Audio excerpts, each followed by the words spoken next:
All right. Can everybody hear me? I thought it was loud over there, but I don't know if I'm too loud now. Anyway, I'm Lisa Williams. I'm going to give you sort of the biosolids contractor side. Jerry, went through the MDE regulations, how they work, what we do. I'm going to give you more of the land applier side, how we actually manage the residuals coming from the treatment plants, how the program works, how we do our nutrient management plan in accordance with the MDE rules and so forth. So mine's more the land applier side. Anyway, I like to start with this kind of picture because we always get this in the biosolids world, and I'm sure you get it in the animal manure world. When you spread biosolids, everybody's always like, hey, oh my goodness, it's going to run off everywhere. It's going to be in the stream. It's going to do all this. And if you put it on top. So I love this picture because this is a hay pasture field that, again, we have to abide by buffers. If you look through the MDE rules, there's buffers for property lines. There's, water drainage ditches, whatever, wells, houses, you name it. We got a whole laundry list of buffers when you apply the biosolids. So this was a surface applied material on a hay pasture field. And you can see them nice, perfect squares. You can see where our buffers were. We didn't run down the hill. We didn't run into the drainage swale. There's some really nice green stuff. So it's sticky. It's like manure. You put it on top. It's not coming off. It's kind of hanging. But this is one of my favorite pictures anyway. That's me, a biosolids geek, so sorry for all that. But anyway, let's get into it. So what are biosolids? Again, this is basically all of the materials, the organic solids that come out of a wastewater treatment plant.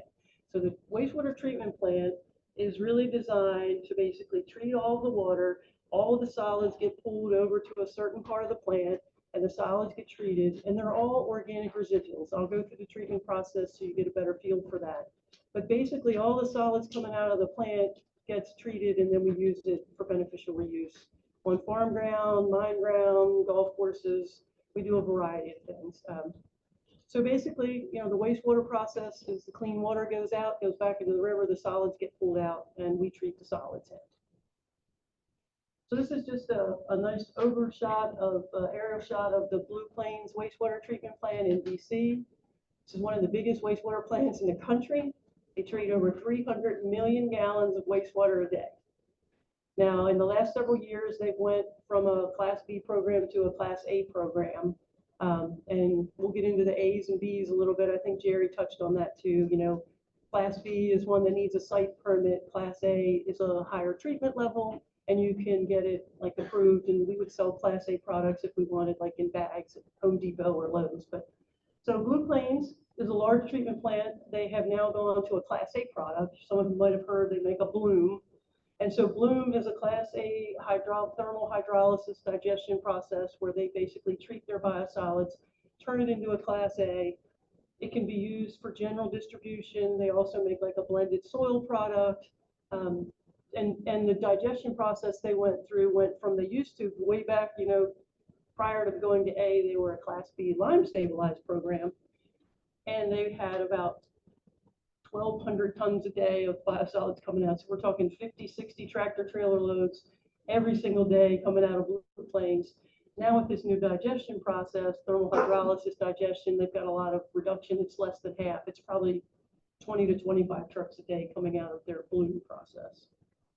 So what is wastewater treatment? And this is way high level, so just kind of giving you the basics. But wastewater comes into the treatment plant. And the treatment plant, just think of this as a kind of enhanced stream process cleaning. This is literally what wastewater treatment is. They've kind of taken the process of how a stream cleans itself with microorganisms and aeration and movement.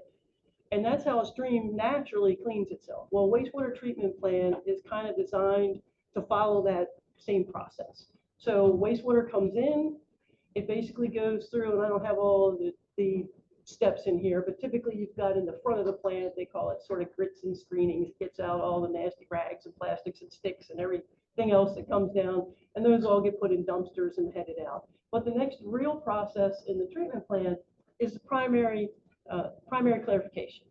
And primary treatment in a wastewater plant, honestly, is just physical separation. It's literally just the heavier solids just fall to the bottom.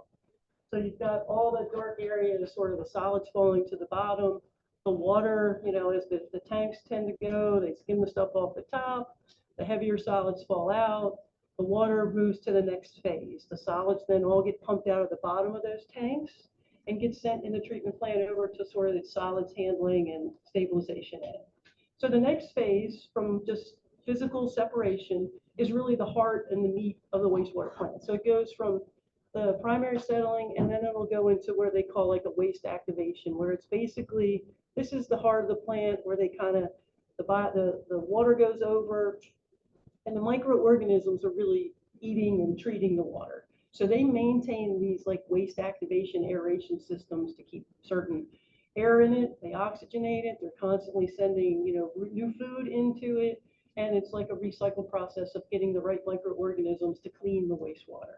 So when it goes from aeration, it then goes to secondary. And what secondary treatment is again, another settling process.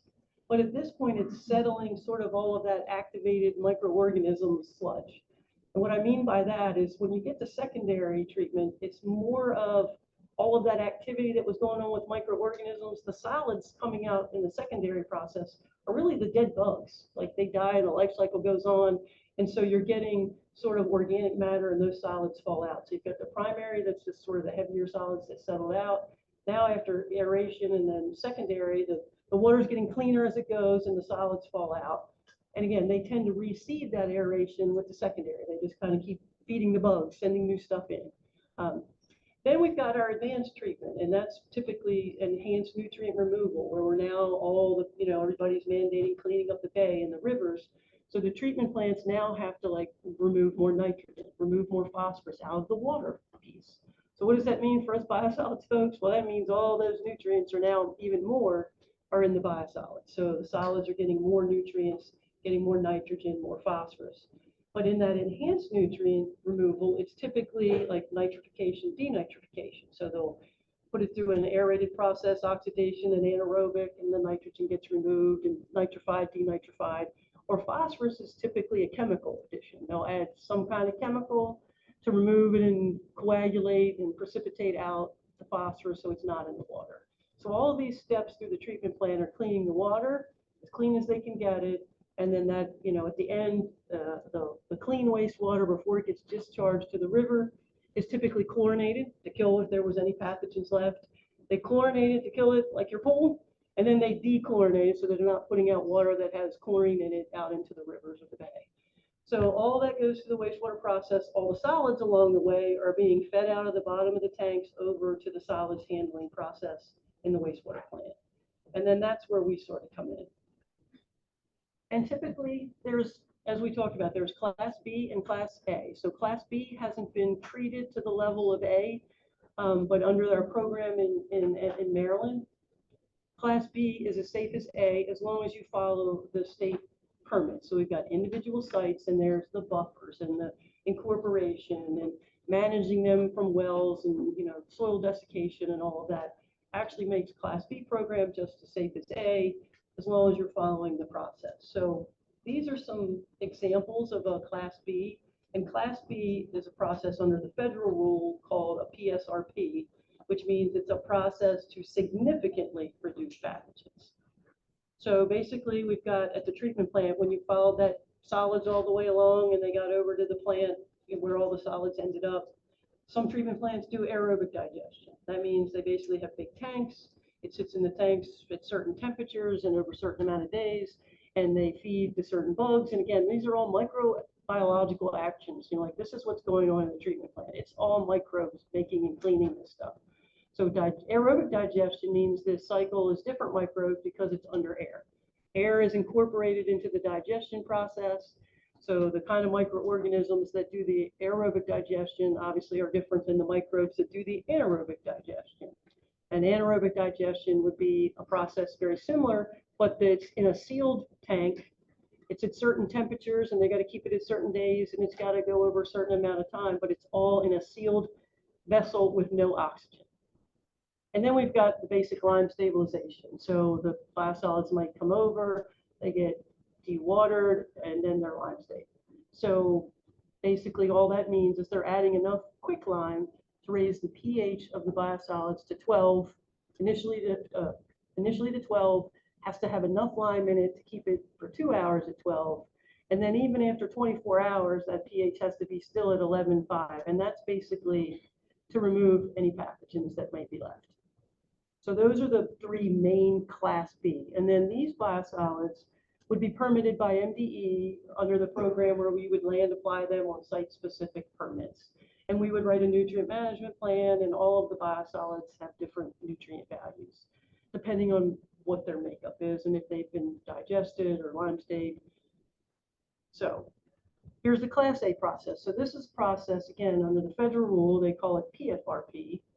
These mean they went through a process to further reduce the pathogens. So these are the kind of products that we could bag and sell at Home Depot, Lowe's or whatever at your home and garden center. Again, most of these treatment plants are making large volumes of this. So bagging them in 40-pound bags is a lot. So typically we're managing all of these in tractor trailer loads because, one tractor trailer load is going to make like 1,000 bags. And we need, we got 25 tractor trailer loads. It's a lot of bags to move. So this stuff's going out in tractor trailer loads. But again, these are the Class A processes. So meaning they've been treated at a further process. So composting, again, you put it in a pile. There's multiple ways to do composting. There's windrow, there's aerated static pile. But the biosolids have their own set of rules. If you compost, time and temperature in a windrow turns so many times. Pelletization is typically, we've got a lot of these in the state. Baltimore has two. Hagerstown has a dryer. Cumberland has a dryer. Howard County has a dryer. Again, some of them are just dryers, and then some of them are pelletizers, which means they both have gone through the thermal drying process. They've been heated to a high temperature to where they're almost, 90+% solids. And then the pellet is formed by the way they form it and push it through the process. Some are just crumbly cakes that come out. Others are actually formed into a frill or a pellet, and that's called pelletization. But in both of those processes, they go through a drying at a certain temperature for a certain time. Was there a question? I'm sorry, go ahead.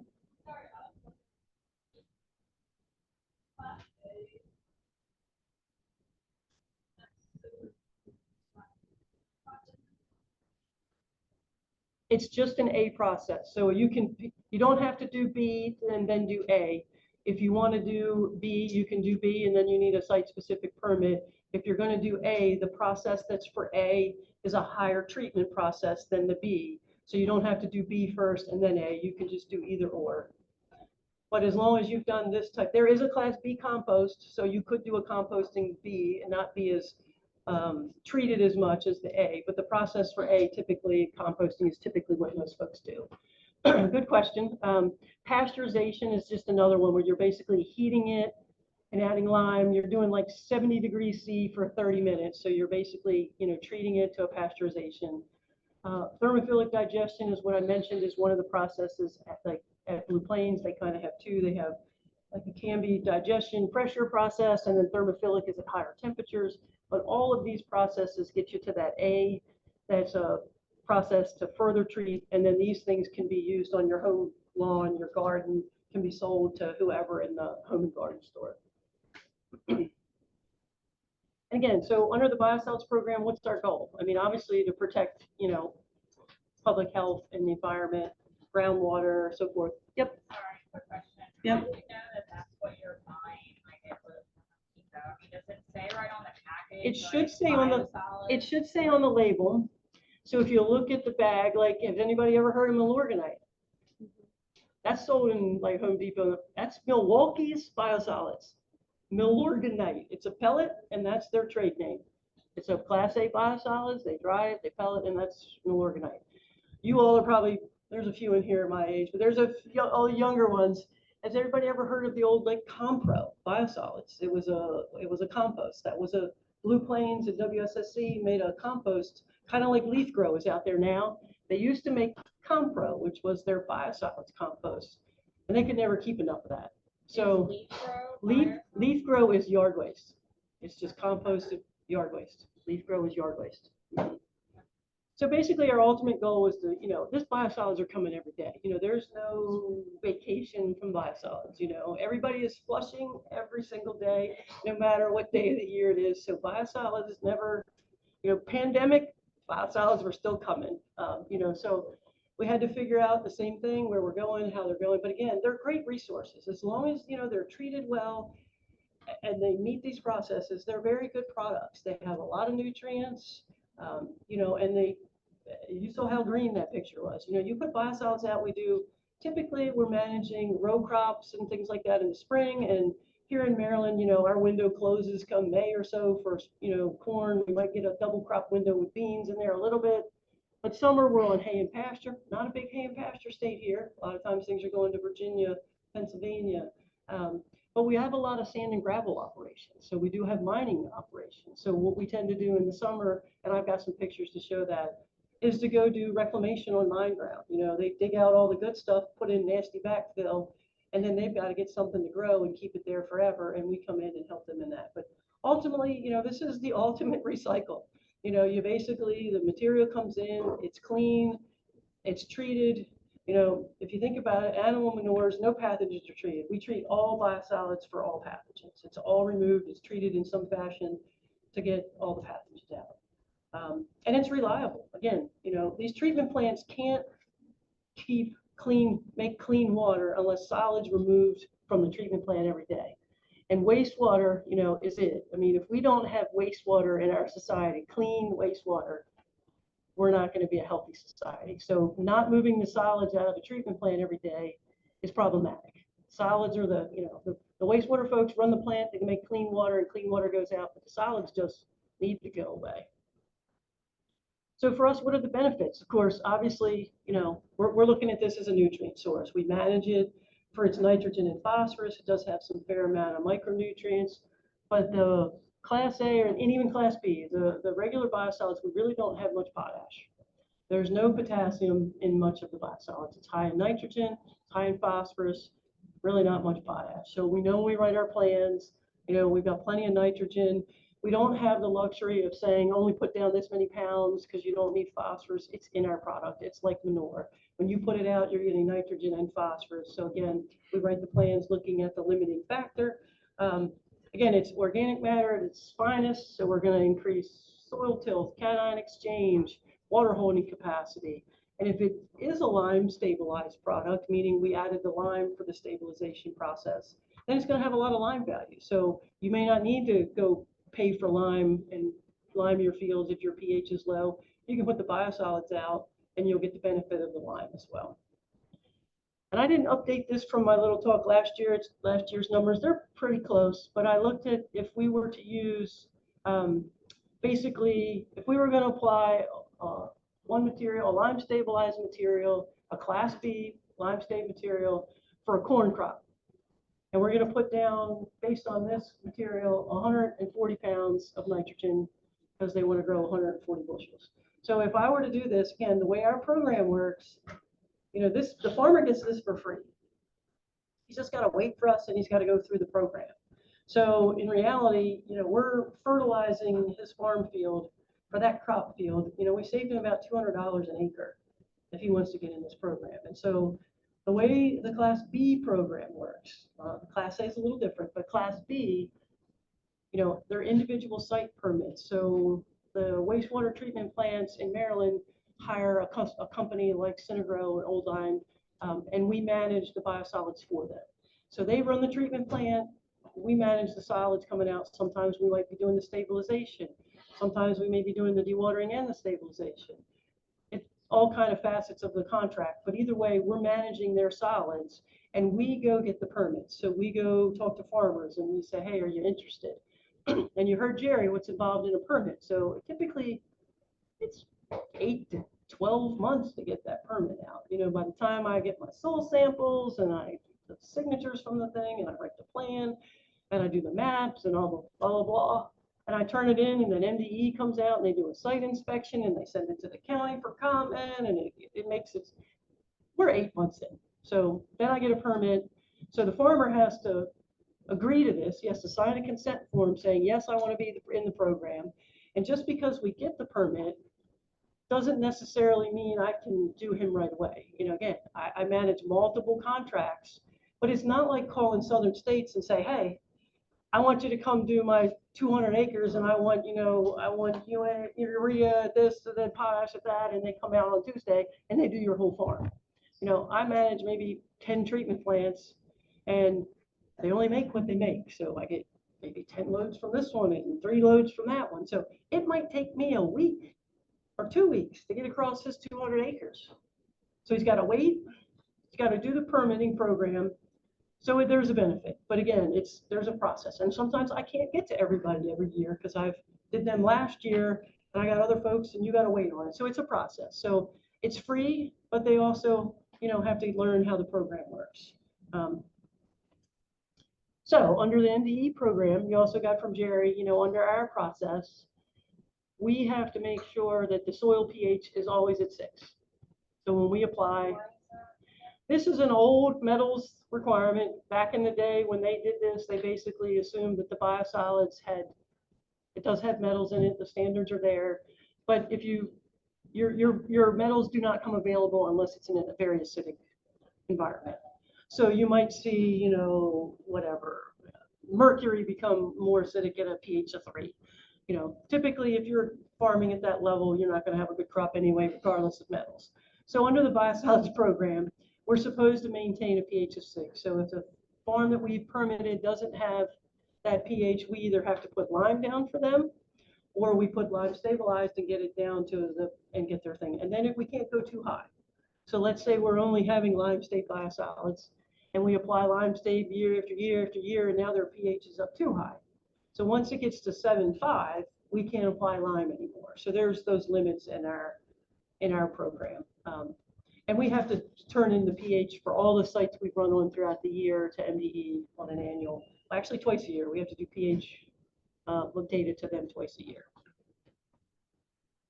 And then these are just kind of give you an idea what it's looking like. So again, in the state, there really aren't very many liquid biosolids anymore. This is a standard, all the trucks are coming out, tractor trailer loads. This is a dewatered cake biosolids. And again, the wastewater treatment plants that we contract with, they'd rather pay us to haul more material than a liquid. So the liquid they're paying, obviously it's more water, more volume. So the dewatering gets rid of the water. At least, most of these dewatered cake biosolids are 20–25% solids. And then we look typically just like a normal manure type operation. We're going to pick it up with a front end loader. We're going to put it in a manure type box. We're going to pull it with a tractor. And we're going to spread it at whatever the rate is allowed in our permit/nutrient management plan. And again, MDE gives us all the values based on the data the treatment plants are required to turn in. So we know treatment plant A has a plant available nitrogen number of, let's say 25. So we've got them on a table, and we use that for that year on every plant. Just more pictures, just kind of give you the feel. So the tractor trailers come out, they unload it, and this is dewatered cake, unloaded in the field that's permitted. We pick it up, we spread it on that field. And again, we got to do everything by the end of the day. So none of these piles gets left here. Everything's done that day. And this is more just a typical box. Now this is a mine reclamation. So we typically go from farm row crop ground in the spring to some sand and gravel kind of operations in the summer, just to kind of keep it good. Biosolids are coming every day of the year. Got to have somewhere to spread them. So typically on the mine reclamation ground, you'll see our regs. We get to put down, again, they cleared out whatever sand and gravel nice out of here they wanted, and they backfilled it with the stuff they can't sell that's not good, and it really doesn't grow much of anything. So we come in and put in a high rate. Go ahead, your question? So are you guys applying everything, or do you Under the farmers? Under the Class B program, we typically spread everything.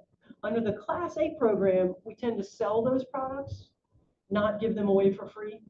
And a lot of times the farmer will buy them and spread them. So pellets or compost or whatever they are, they'll buy them and do their own spreading. If they don't have the equipment, we may know someone to help them spread, but typically we're managing the bee this way. So typically we're coming out, we're spreading at a high rate. We're not doing nutrient management plans for the reclamation.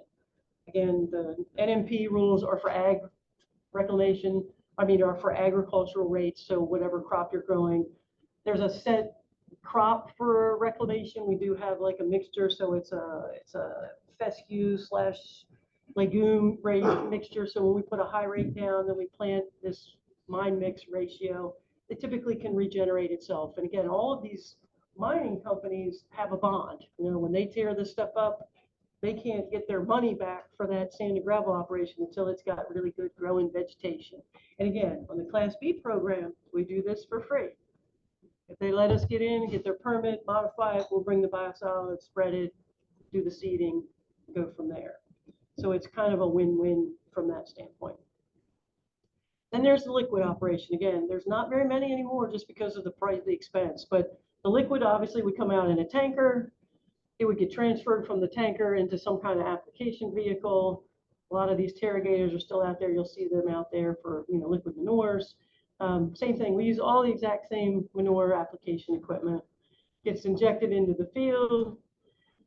We got to incorporate everything by the end of the day, unless we're on a surface application field. Obviously, if we're going to apply to someone's hay and pasture, we're not tearing it up. But if it's a incorporation or row crop or anything of the sort, our requirements are we put it down. Even if we surface apply it, we have to come back and work it in until it by the end of the day. Just another type of application, more of a surface app instead of that injector liquid in the vehicle, transfer, liquid spreading on the field. So these are just to kind of get you the gist of what the biosolids looks like. All right, so let's get into biosolids data. And I kind of highlighted it. This is just, I took a couple different treatment plants that are different types of products. So I've got Class A, I've got Class B digest, I got Class B lime state. And so you'll kind of see the difference in the nitrogen values. The TKN is in the green, and I highlighted the two in green so you can kind of follow it. I don't know, you probably don't have color-coded pictures. Maybe that doesn't help. So you could follow which or which. Maybe you need to color code them on your end so you can see, but I did them to kind of help you through the calculation. So each as you go, those ones are where I pulled that data from for the calculation. So for instance, I'm going to compare these two. There's Class A Blue Plains and the Sod Run anaerobic digest. And again, one is pretty dry, 30% solids, that's pretty dry for biosolids. And then we've got a digest, which typically is a little lighter than the lime state. When you add the lime, tends to dry it up a little bit more. So 17% solids is, it's obviously a lot wetter. And then you can look at the nutrient values, just like I said, looking at this data, the digested materials have more nitrogen. So basically, you've got all the thing in there, it's being digested. When we add lime, the lime and the nitrogen volatilize. So when you add lime to biosolids, you'll get volatilization. And so you'll always notice that all the lime state, look at these lime states, they're 4, 3 and 4. These are all 5s and 6s, for the digest.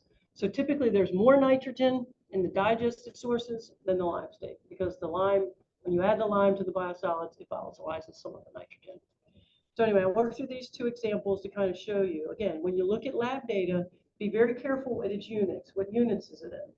So for us in the biosolids world, everything is in dry weight.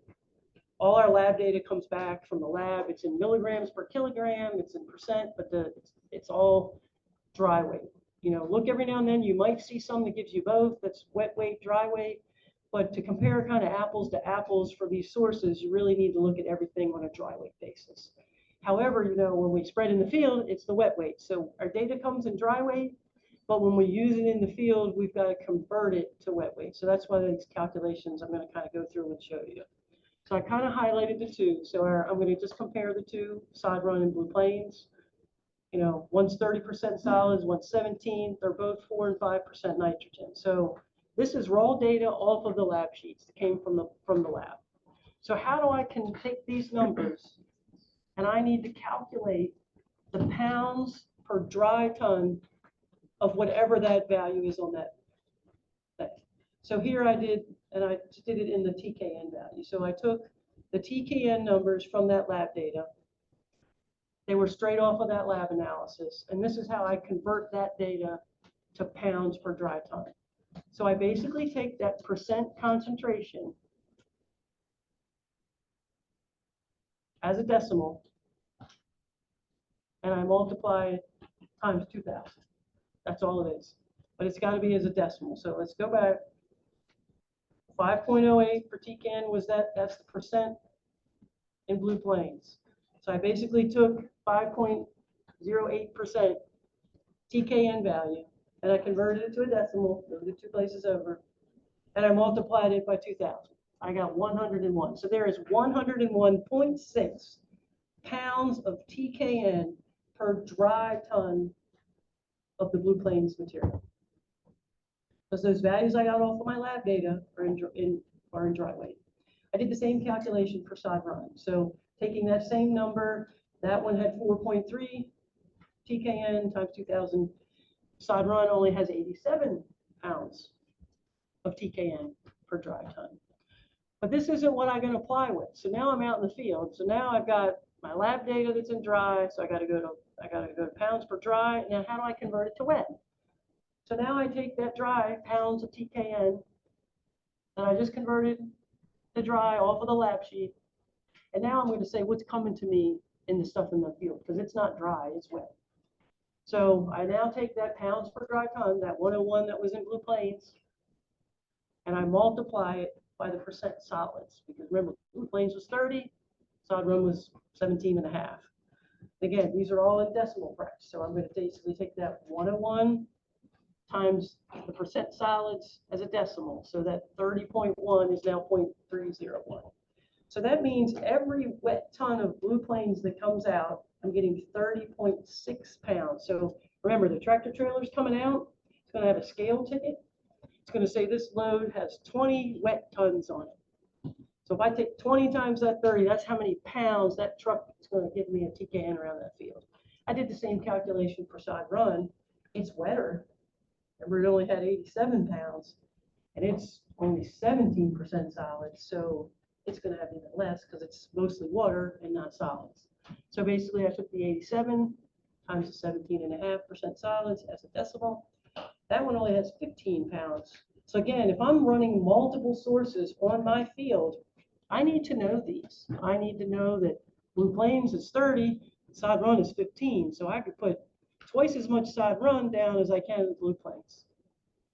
And all this goes into your NMP. So our NMPs list the sources. And we, unlike a normal nutrient management plan, we do the normal rate, and then we have a table at the back that shows all the sources we permitted and the actual rate for all of them, because we might have 30 sources, and it'll kind of show you that.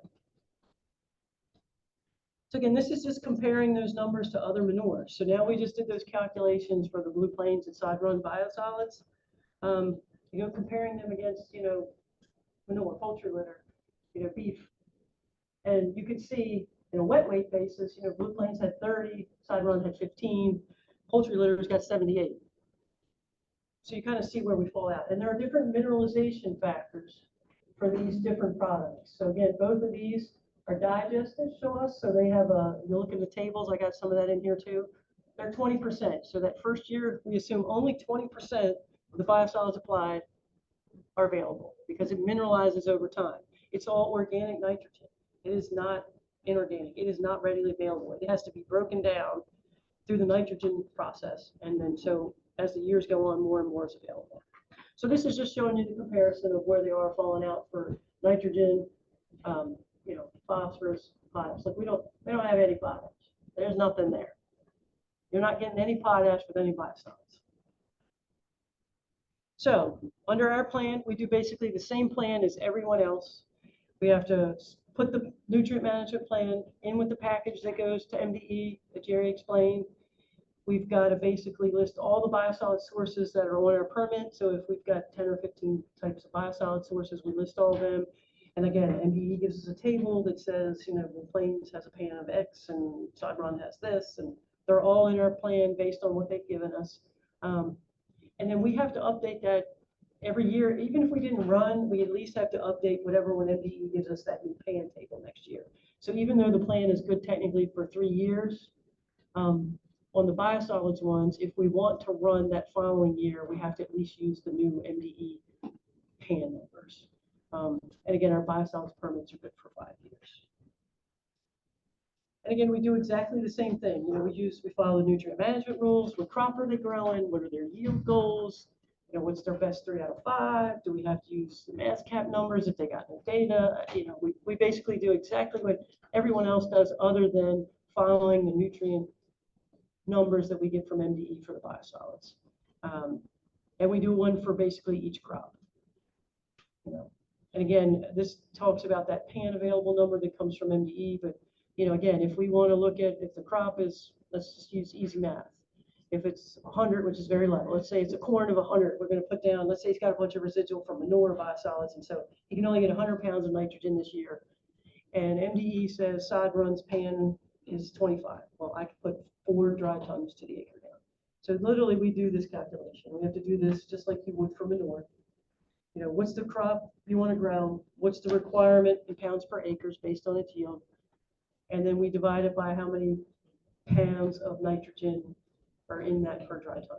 And we get our rate. And all of our rates are dry tons, you know, dry ton pound, you know, pounds per acre in dry weight. In all of our permits, and we convert everything to wet when you actually apply. Standard nutrient management thing for us, you know, we do the field, the crops, we do all the residuals that didn't have much data on. I get the one that has it. This is the actual MDE pan calculation. So this is how MDE calculates the plant available nitrogen for every biosolid source in the state. One thing to kind of keep in mind, and I kind of bolded it a little bit there in the red again, you can't see that, but so basically to get the plant available nitrogen, you're going to take from your lab data. And again, all of this is in the dry weight. We're not doing this on wet weight. This is all dry weight values. You're going to take basically your ammonia value right off your analysis, and your ammonia nitrogen, and you're going to multiply that by a volatilization factor. Now keep in mind, that's why I highlighted it. If you surface apply liquid, that volatilization factor is 50%, 0.5. Only liquid. Even if you surface apply a cake, it's always 100%. So NDE doesn't take into account for biosolids a surface application of cake, only liquid. So if you surface apply liquid, you're only assuming that half of your ammonia nitrogen is available. You're going to add your nitrate to it, plus your organic nitrogen fraction times your mineralization. And again, those tables I'll show you on another chart, but for anaerobic digestion, it's 20%. You saw the poultry, you have different ones, cattle has different, but the biosolids has a table for mineralization. Your lime state is typically 0.3, your digested ones are 0.2, compost is about 10% because it's really mostly woody material. So this is your calculation. I referenced the section in COMAR under the biosolids rules for if you need to look at it.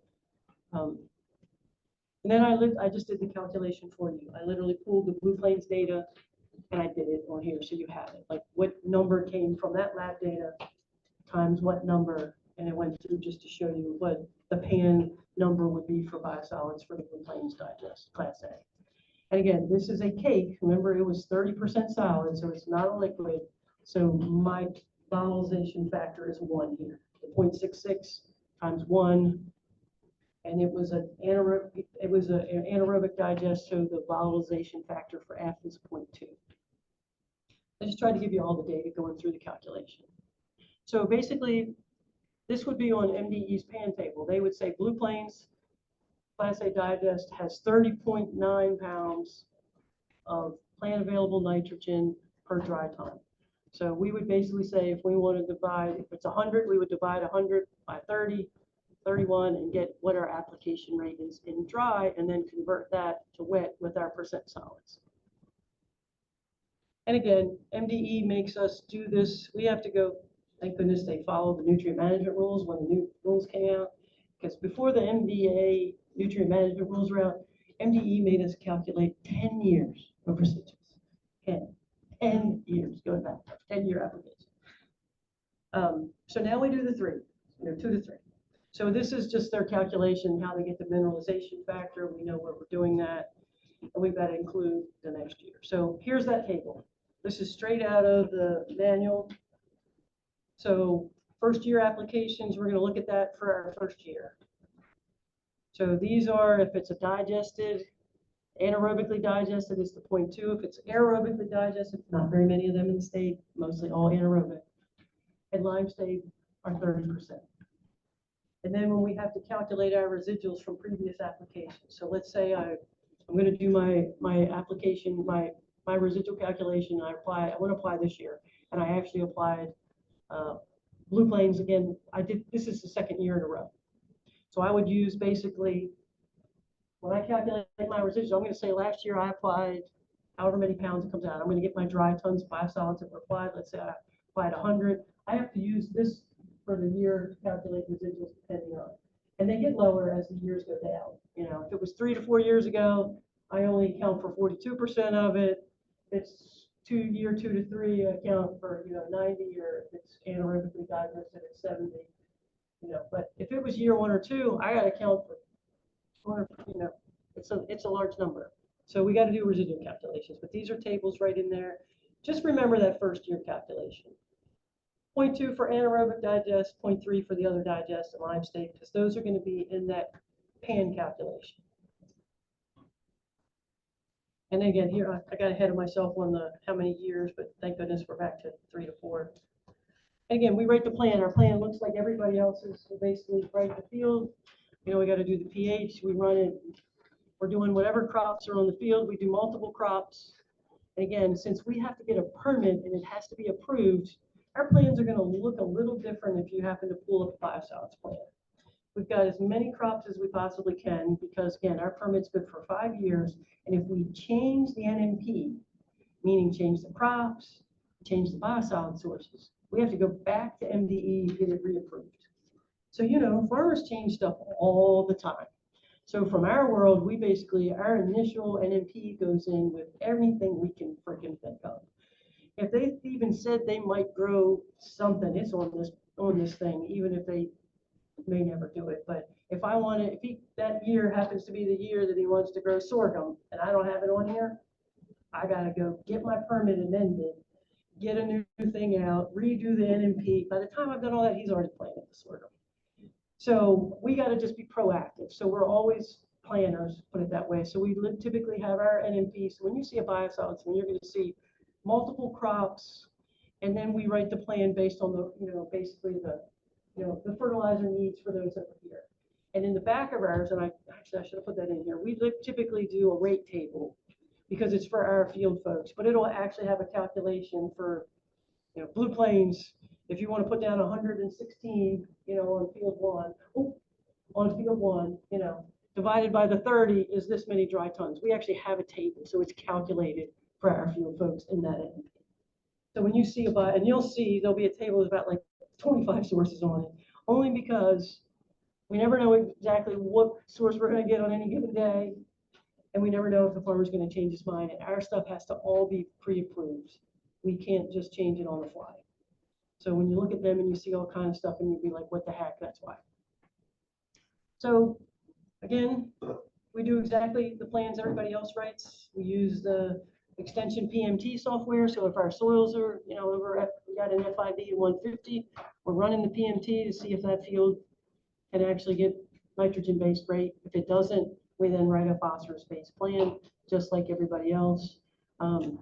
We basically are looking at, most of our plans are nitrogen based because we tend to kind of go on multiple years. We try not to run year every year. And we're looking at everything everybody else. So it's not any different. So don't look at it from like a biosolid standpoint that if you're writing a plan for that, it's something different. The only difference is we've got to update it each year with the new biosolids nutrient information. And then if you need more info, obviously MDE is going to put that pan table out every year. The regulations, they got basically, if you get to a farm and the farmer, again, we get this all the time. When we leave the farm, we give the farmer a little sheet that says, this is the estimate of what we think we gave you. And then when the report gets done, he gets the final. Again, we do like monthly, quarterly reporting to MDE with the final. But when we leave, they get it. They have a copy of their NMP. They have a copy of their permit. When you get out there and they say, I don't know what they did. I don't have them. They have every damn one of them. Every one of them. They do it all the time, but they have it. And if they don't have it, you can call MDE. MDE obviously has them. Or you can talk to the biosolids applicator because they have it all too. But the farmer has it. He acts like he doesn't have it, but he has it. The maps are there. We do maps for the farm. We do all the rates. It's all the same. And I think that's it for me. Any questions? Awesome. Thanks.